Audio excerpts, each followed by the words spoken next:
Alright guys, to the setup now, and I'm going to be using two rods up front, and I'm going to be using some 7'6" medium action rods with a softer tip on top.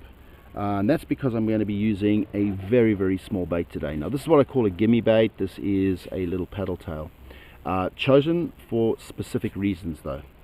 Conditions at the minute are looking great, but we have got a lot of things against us. For example, last night we had a full moon.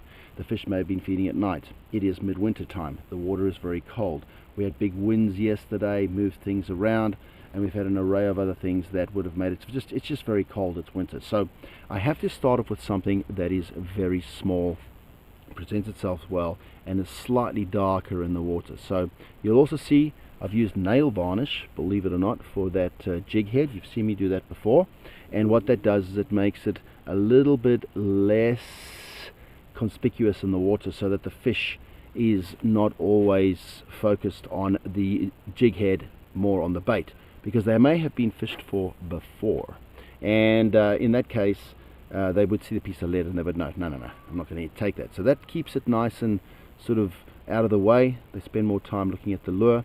Very small lures, trying to keep it as tiny presentation as possible, just to get a bite, just to see if we can get some bite. So I've got a point over here we're going to go on to right now, and it comes up to very shallow waters and then drops very quickly into deep waters. I'm going to try and fish those ledges.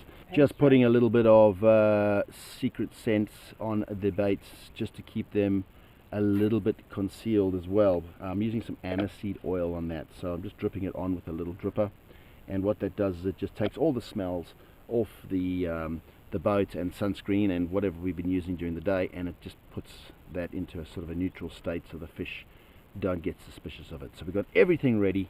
Let's get on.